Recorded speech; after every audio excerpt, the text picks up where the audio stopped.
Hello, and welcome to the History of Philosophy in China by Peter Adamson and Karen Lai, brought to you with the support of the Philosophy Department at King's College London and the LMU in Munich.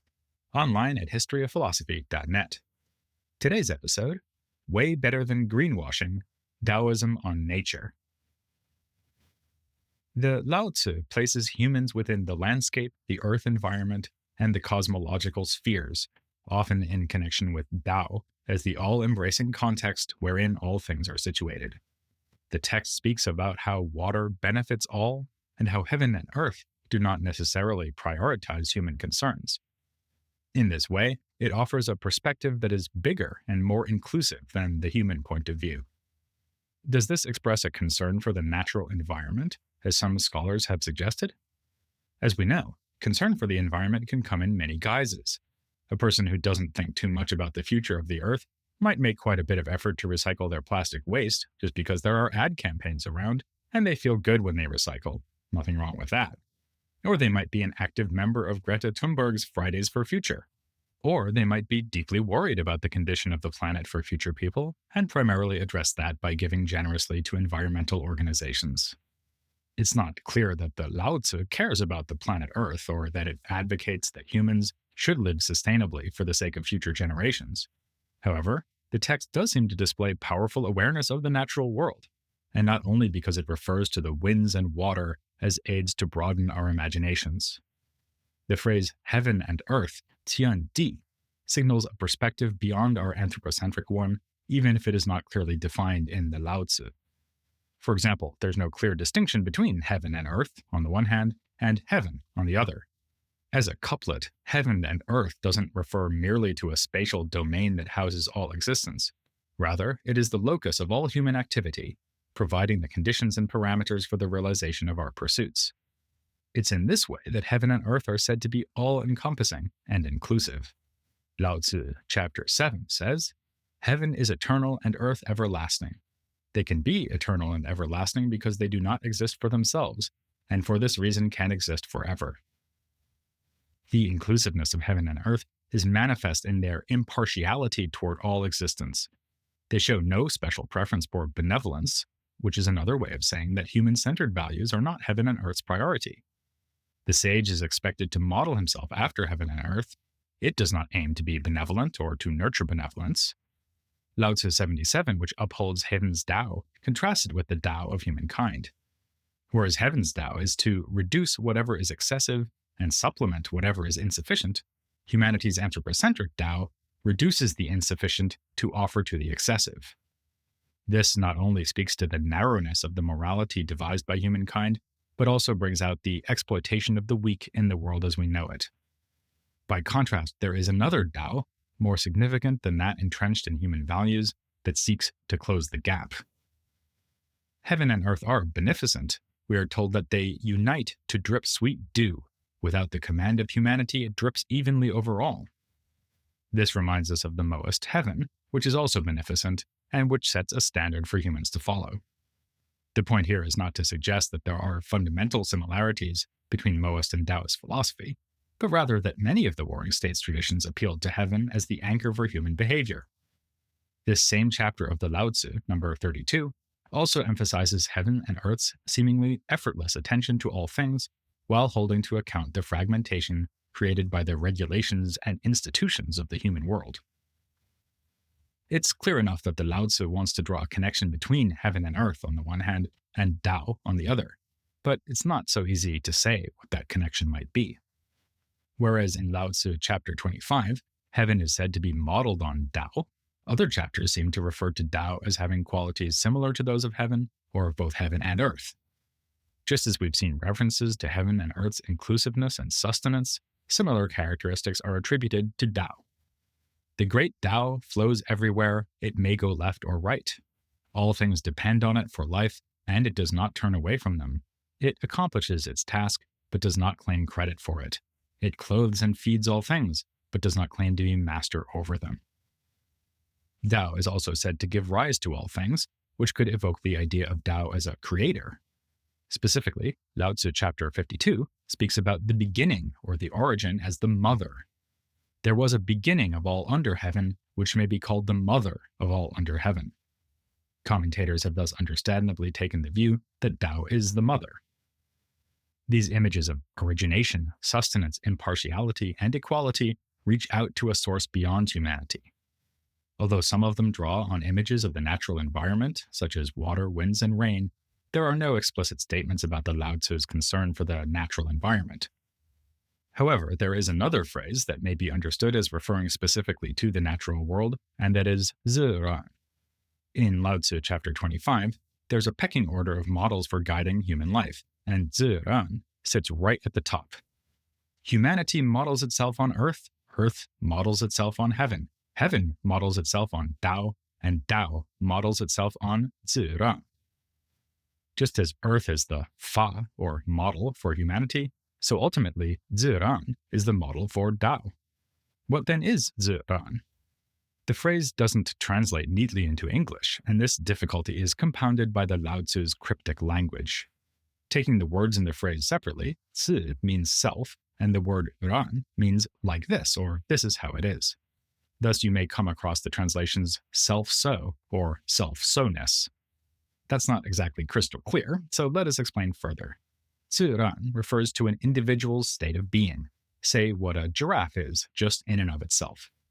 So we might understand the ziran of a giraffe as the giraffe's nature, though it shouldn't be assumed that it is a stable or fixed condition.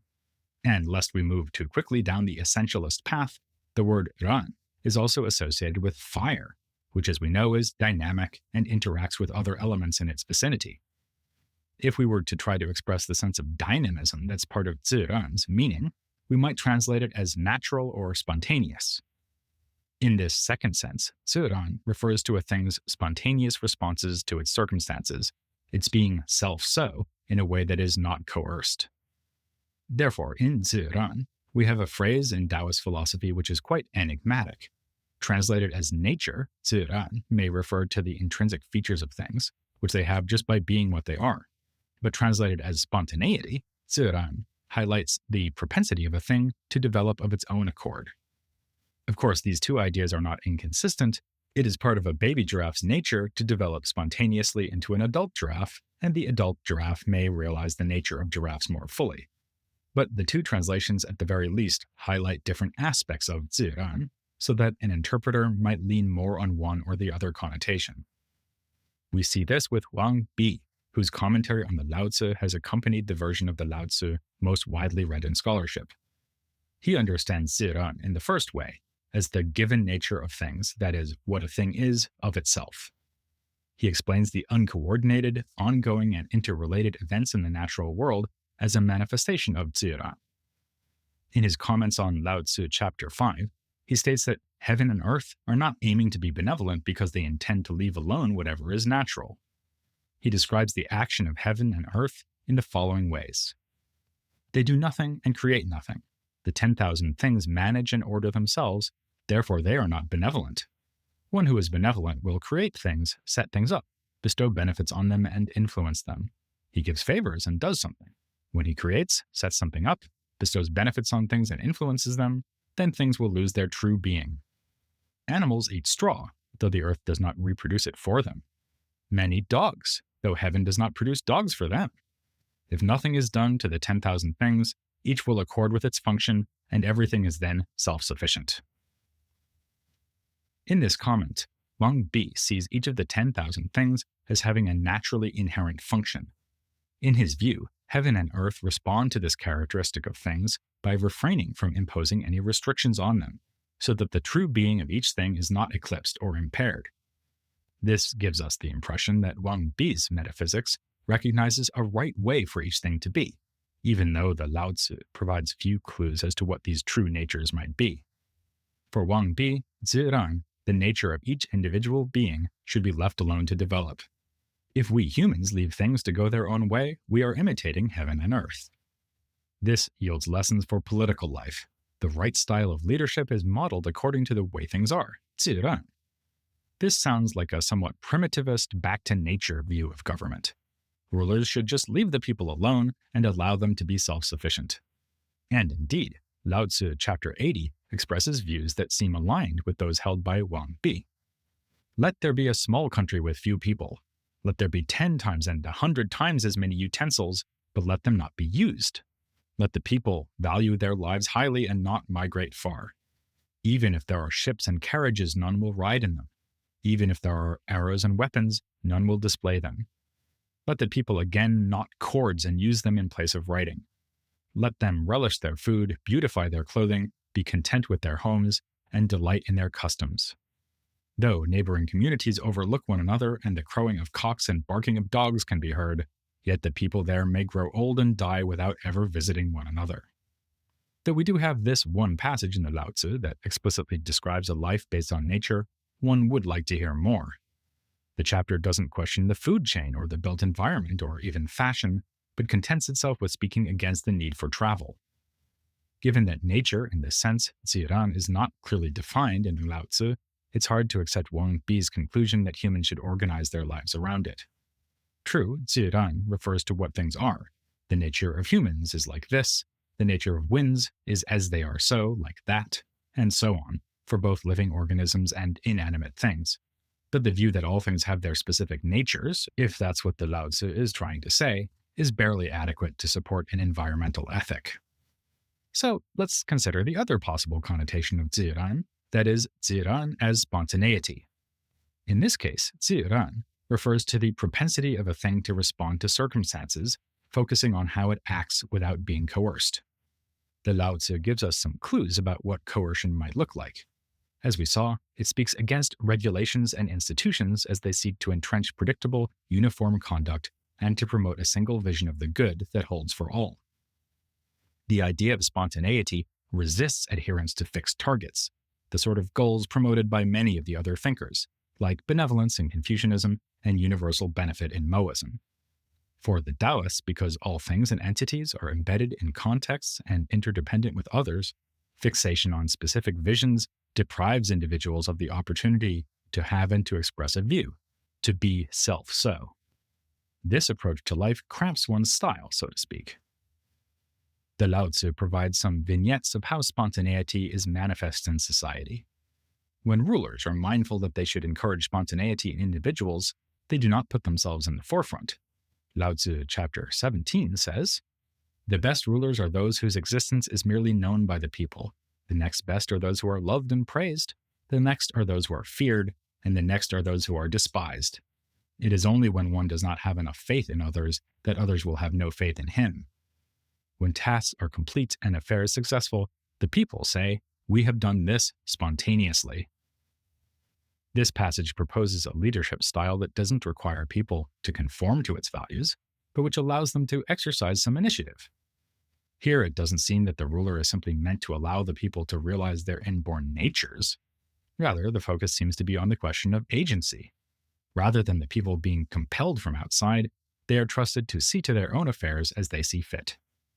Applying this to Laozi chapter 25, about how humans model themselves after Earth, which models itself after heaven, while Tao models itself after Ziran, we would learn that humans should be allowed to act spontaneously the way that things in nature do. Again, the point is not necessarily that human beings or natural beings should be left to realize their essential natures, but that they are allowed to go their own way, whatever that might turn out to be. Finally, the idea of spontaneity and the term ziran are associated with several concepts that the Laozi unambiguously advocates, including simplicity, being non-combative, quietude, non-assertiveness, and pliability. These qualities are sometimes associated with emptiness and with femininity. Together, these terms seem to suggest the idea of taking a back seat, refusing to join in the rat race. Perhaps they express resistance to the dominant culture, which often celebrated self-assertion and ambition. This too may be framed in terms of being spontaneous in one's actions rather than going along unthinkingly with prevailing values. Unfortunately, these terms are simply used in the Laozi without ever being defined or further explained. Without more detail on these different qualities and how they would be manifested, it's hard to tell how readers can take practical guidance from them. But there is another important word in the Laozi that we can use to fill out the Taoist picture of spontaneity. The word de, translated as virtuosity, appears in the alternative name of the Laozi, the Daodejing. Some early thinkers must have deemed de so important that it earned a place alongside Dao in the very title of the work. We might come across the translation of de as virtue in the sense of morality or goodness, as when we say, humility is a virtue. But this restricts the meaning of the word in a way suitable for its use in Confucian philosophy. In Taoist philosophy, de is more often used with a broader meaning as referring to an individual's capacities, propensities, or dispositions, or some mix of these. De, in this sense, need not be a general virtue that all should seek to embrace. Nor does de even necessarily have to do with moral concerns. Qualities associated with it include being non-combative and being able to overcome anything. Someone who embodies de to the utmost does not impose de on others. It seems then that the Lao Tzu's de does not conform to conventional ways of thinking about good and bad. The translation of de as virtuosity captures the idea that it refers to a person's qualities, which manifest in their present actions and, potentially, in their future activities. Other English words that capture the meaning of the Taoist de include power and potency. These renderings would convey the idea that an individual's capacities enable them to respond to situations effectively. Effectiveness, that is, in bringing to fruition certain outcomes that align with the Taoist vision. Thinking about de in this way gives us reason to question the cliché that Taoist philosophy says we should just go with the flow. There's clearly more to it than that, since what each person can achieve depends on the power or virtuosity they bring to each situation. It's unusual that a text from the Warring States period seeks to bring out the distinctive qualities of individuals. As we've seen repeatedly, the most common conception of government proposed by officials was for standards to be established, with varying degrees of discretion accorded to the people. Our analysis of de suggests that the Taoist sage embraces quite a different model of government, one that encourages, or at least makes room for, individuals to be a bit different from the crowd. On the other hand, we should be mindful that the Taoist de is not concerned about individual independence and assertiveness. After all, each being or entity is but one of the 10,000 things which together coexist under the sweep of heaven and earth, or of Tao. Thus, when we talk about de in terms of potency, we need to understand how an individual's specific qualities are put to use. A charismatic leader can't rally the people to fight for a cause if she's stranded on a desert island, and you can be the best wine taster on earth, and it will do you no good if you're living under prohibition. In short, then, de refers to how the unique qualities of individuals bring about changes in the world and within the larger context in which they find themselves. This lived environment is the locus for their activities and engagement. This brings us to a final connection between Tao and the natural world. Tao sometimes itself appears as the context within which all things are situated. This sense of environment is not of inert space, but of a living place within which interactions occur. Inasmuch as each individual has a particular sphere of influence, the myriad things, forces and events around them also condition and shape them. And, since individuals are inevitably participants in the world as they act on the world frames their existence and gives meaning to what they do. We've seen how the Confucians gave much attention to human nature, not only to the moral capacities of humans, but also how to grow them. Both Mengzi and Xunzi considered Qing, human nature, dwelling at length on the moral resources available to humans for developing a flourishing society. By contrast, although the Laozi doesn't concern itself with Qing, it offers a view of what it means to be human from a perspective that is beyond the human.